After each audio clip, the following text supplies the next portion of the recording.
Hello student, स्वागत है आप सभी का अपने ऑनलाइन यूट्यूब चैनल में।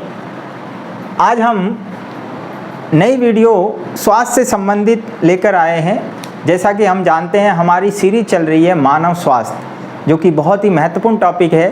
पिछली वीडियो में हमने देखा कि स्वास्थ्य को प्रभावित करने वाले कारक क्या होते हैं, रोग किन किन कारणों से होता है। आज की वीडियो में हम पढ़ेंगे रोग कितने प्रकार के होते हैं। तो आइए दोस्तों देखते हैं। रोग मुख्यतः दो प्रकार के होते हैं। रोग हम यहाँ पर मुख्यतः दो कैटेगरी में डिवाइड करते हैं, जन्मजात रोग, दूसरे होते हैं अर्जित या उपार्जित रोग। दोस्तों जन्मजात रोग जैसा नाम से ही यहाँ पर क्लियर है, कोई दिक्कत नहीं होनी चाहिए। ऐसे रोग जो जन्म से ही व्यक्ति को प्राप्त होते हैं, अर्थात जब व्यक्ति जन्म लेता है तो जन्म के साथ ही ये रोग उसके अंदर होते हैं। जैसा कि हम देख रहे हैं यहाँ पर एग्जाम्पल की हम बात करें तो फिनाइल कीटोन्यूरिया।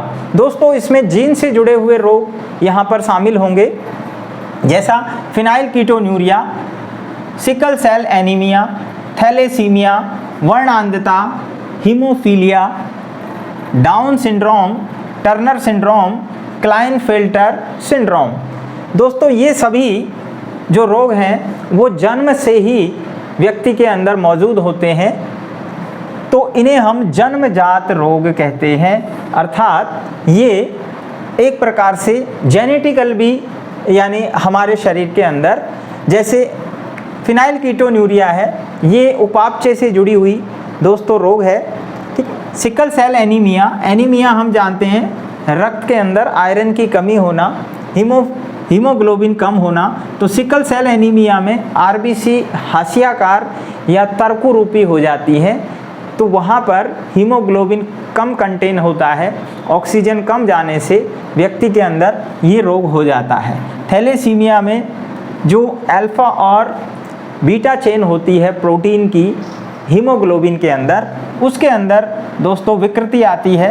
वर्णांधता, जैसा कि हम जानते हैं वर्णों के प्रति अंधता, इसका शब्दार्थ है वर्णों के प्रति अंधता। अर्थात व्यक्ति जो है, ये हमारी आँखों के अंदर जो कौन सेल होती है दोस्तों, अर्थात शंकु कोशिकाएं, वो हमें रंगों का ज्ञान कराती हैं। जीन की विकृति के कारण इन कौन सेल के अंदर विकृति आती है, जिसकी वजह से खास तौर से हरे और लाल रंग को विभेद करने में जो है त्रुटि होती है, और उसी को हम वर्णांधता कहते हैं। हीमोफीलिया में रक्त का थक्का नहीं जमता है। डाउन सिंड्रोम में 21वें गुणसूत्र के अंदर ट्राइसोमी अर्थात एक अतिरिक्त कॉपी बन जाती है, जिससे कुल गुणसूत्र 46 की जगह दोस्तों कितने हो जाते हैं, 47 हो जाते हैं। इसी प्रकार टर्नर सिंड्रोम और क्लाइनफेल्टर सिंड्रोम भी जीन से जुड़ी हुई व्याधियां हैं। यहाँ पर हम देख रहे हैं XXY, अर्थात यहाँ एक X गुणसूत्र अतिरिक्त हो जाता है। तो ये सभी दोस्तों जन्मजात गुणसूत्र या जो है उससे जुड़ी हुई व्याधियां हैं, रोग हैं, डिजीज़ हैं। नेक्स्ट है उपार्जित या अर्जित, यानी ये रोग बाद में जन्म के बाद हमें प्राप्त होते हैं। जैसा कि हम जानते हैं अर्जन का मतलब होता है प्राप्त करना, तो व्यक्ति जन्म के बाद ये रोग प्राप्त करता है या इनसे संक्रमित होता है। दो कैटेगरी हैं दोस्तों यहाँ पर। उपार्जित रोग संक्रामक हो सकते हैं, जिनको हम कम्युनिकेबल डिजीज़ कहते हैं, अर्थात जो स्वस्थ व्यक्ति में, यानी रोगी से स्वस्थ व्यक्ति में संचारित होते हैं या कम्युनिकेट करते हैं। इन्हें हम संचारी रोग भी कहते हैं। क्या कहते हैं दोस्तों? संचारी रोग, अर्थात जो एक रोगी से स्वस्थ व्यक्ति में फैल जाते हैं, उन्हें हम संचारी या कम्युनिकेटेबल या संक्रामक रोग कहते हैं। जैसे हैजा है, टाइफाइड है, टीबी है, मलेरिया, डेंगू, चिकनगुनिया, कोरोना, जिसे कोविड भी कहते हैं दोस्तों।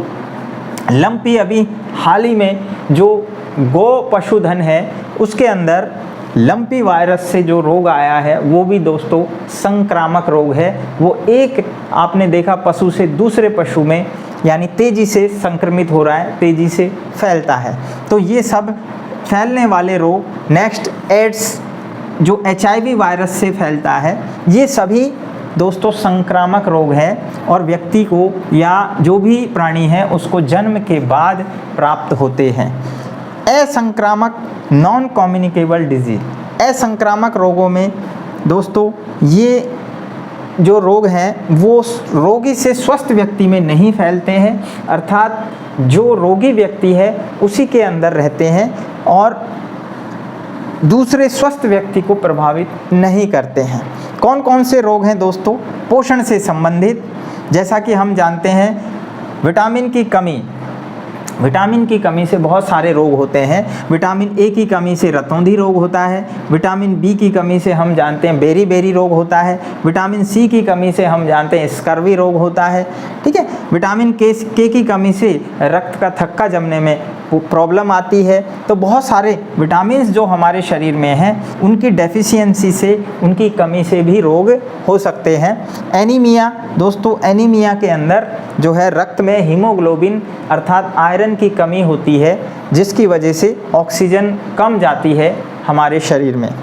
प्रोटीन अपूर्णता अर्थात जब प्रोटीन की डेफिशिएंसी होती है, ख़ास तौर से बचपन में और हम देख रहे हैं तो वहाँ पर दो प्रकार के रोग देखने को मिलते हैं, क्वाशियोरकर और मेरास्मस। दोस्तों प्रोटीन की डेफिशिएंसी से क्वाशियोरकर और मेरास्मस दो रोग हो जाते हैं। मोटापा, नेक्स्ट हम बात कर रहे हैं ओबेसिटी। ओबेसिटी दोस्तों ये भी जो है खान पान से जुड़ा हुआ एक रोग है, जिसमें हमारे शरीर के अंदर बहुत ज़्यादा अतिरिक्त मात्रा में फैट या जिसे हम कहते हैं वसा ऊतक जमा हो जाते हैं और इसे ही हम ओबेसिटी कहते हैं।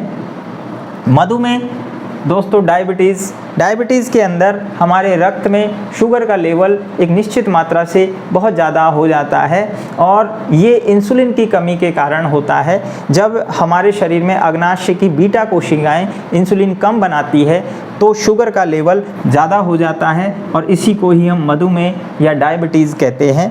नेक्स्ट है कैंसर। कैंसर दोस्तों कोशिकाओं में अनियंत्रित कोशिका विभाजन के कारण होता है, जिससे हमारे शरीर में ट्यूमर बन जाते हैं, गांठें बन जाती हैं।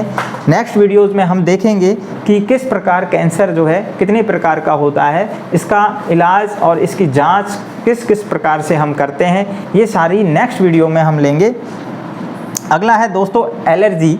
एलर्जी रोग जो है दोस्तों ये विशेष प्रकार की एंटीबॉडी की अति संवेदनशीलता के कारण होता है। हमारे शरीर में जो प्रतिरक्षी होती हैं वो बाह्य कारकों के प्रति अपनी अत्यधिक संवेदना दर्शाती है, जिसकी वजह से किसी व्यक्ति को पर्टिकुलर बाह्य कारक के कारण जो है एलर्जी हो जाती है और वही आगे चलकर एस्थमेटिक रोग के अंदर चेंज हो जाती है। दोस्तों एस्थमेटिक जो रोग है जिसको हम एस्थमा कहते हैं, ये भी एलर्जी का रोग है। दोस्तों फिर से देखते हैं, रोग मुख्य रूप से दो प्रकार के होते हैं, जन्मजात और उपार्जित। जन्मजात रोग जन्म के साथ ही जो है प्राप्त होते हैं, जिसमें जेनेटिक बीमारियां हैं, ठीक है। नेक्स्ट है उपार्जित, जो जन्म के बाद हमें प्राप्त होते हैं, ठीक है दोस्तों। जो संक्रामक और असंक्रामक दो प्रकार के होते हैं। संक्रामक वो हैं जो रोगी से स्वस्थ व्यक्ति में फैलते हैं और असंक्रामक रोग वो हैं जो केवल रोगी के अंदर ही रहते हैं, दूसरे स्वस्थ व्यक्ति में नहीं फैलते। दोस्तों मिलते हैं नेक्स्ट वीडियो में। लगातार वीडियो देखते रहिए, स्वस्थ रहिए, मस्त रहिए। धन्यवाद।